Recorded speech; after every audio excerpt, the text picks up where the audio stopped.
Can you show that to me so I could see if he has any power whatsoever? So he has none, he just collapses. Okay. I'm gonna come down the back. It's okay.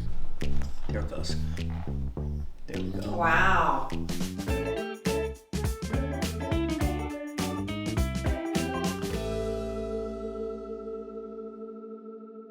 Okay, so I have Evelyn here today, and it's JJ, right? JJ. Tell everybody approximately how old JJ might be and the breed that you think, because it's a rescue dog, right? Mm-hmm. Okay. He's about 12. 12, okay. Yes. And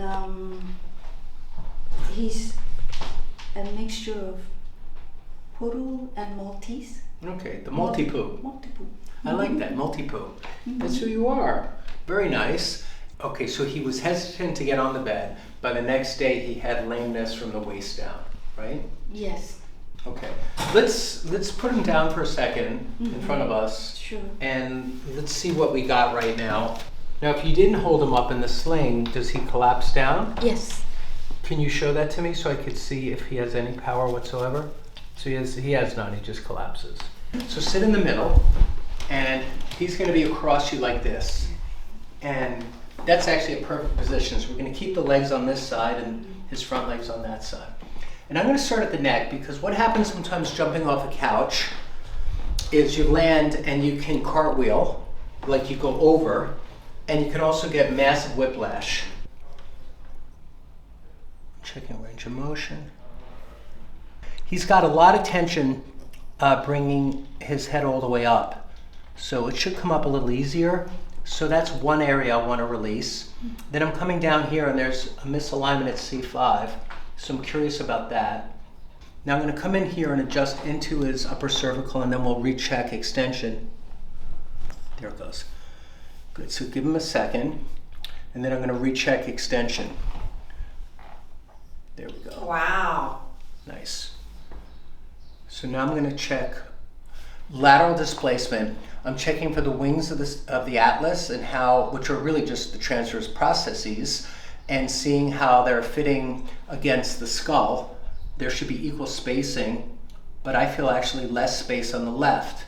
So it means he has a left superior atlas. So I'm going to laterally flex, if you'll let me, and pull down on that atlas. There it goes. Wow.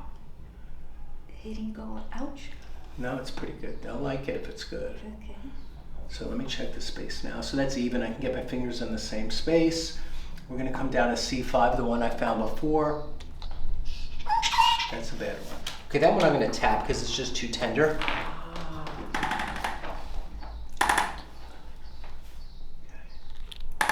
Sorry, baby. Wow. It's okay. Let's do the atlas. That must be it. That's it. That's a bad one, but that's good to get. Okay. I'm going to come down the back.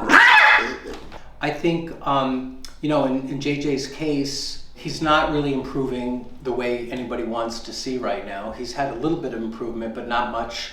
He's not his old self yet. So my job is to do a good job today. So I'm going to keep going if I may. Sure. JJ, can we continue? So now I'm going to continue where we left off. So I'm going to be at the withers area, T3 through T8. I'm starting between the shoulder blades, and I'm working my way down to the obvious problem area, which is going to be his lower body, because that's where his lameness is. But I want to make sure I'm not missing anything. So if you don't mind, I'm just reaching under you. Is that okay? Mm-hmm. Okay. And I'm right on the spine now. There's a little bit here. That one made him flinch. Okay. Heard that one crack. Okay. I'm doing little spots as I go, and here's a bad spot here. This is L7. Good. Good. Now I'm going to be on the pelvis. First I'm going to take the leg into extension.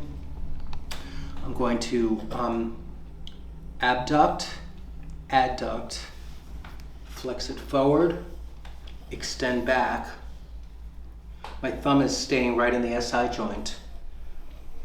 And I'm going to switch legs now. So Got it. A little snap there. Good. Checking each little limb, each little joint. Checking the feet, checking the hock, checking the knee. I'm on the tail next.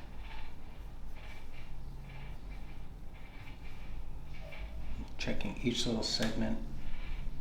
This one's twisted at the end. I think that's what you, ooh, that just released. Really? Yeah.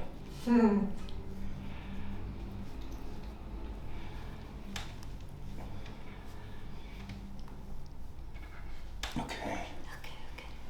So here's the tuber sacralis, and that's a good landmark for us to know where we're in the sacrum. And I'm going to come in.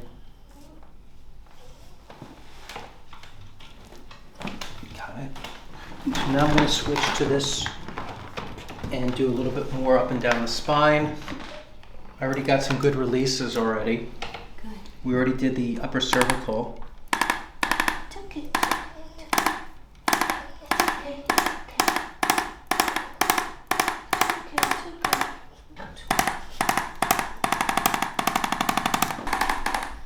He's not screaming. No. There's a point where I think that some animals get on some level, they understand on some level that I'm here to help. Okay, I'm working now at where the first coccygeal segment is, where the sacral apex, actually the base of the sacrum is the upper part. You would think that that's the lower part, but it's not. The base is what the last lumbar sits on. Then the sacrum points down to a point, we call it the sacral apex. At that junction is where the first coccygeal segment is, and different breeds of dogs have different amount of coccygeal bones or coccyx bones or tail bones. But I'm here at the junction. Here, you can put your fingertip here, but I'm at the junction of where, where the tail begins, and it was really rigid. Now I got it flexible again, so I'm moving it. Yes, it will go in all the time. It will be like this. So I'm moving that. And he hasn't pooped in 2 days, so you might see him be able to poop. Mm-hmm.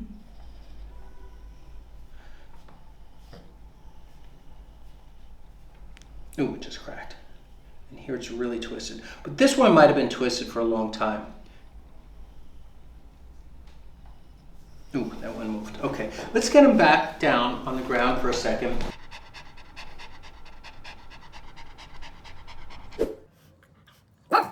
Come.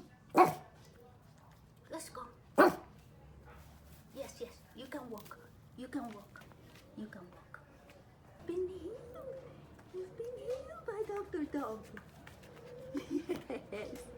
You've been healed already. Hey, come on, you did it. Let's go, boo-boo. Let's go. Yes. Go ahead, JJ. Go ahead. Woo. Yes. You did it. Say hi.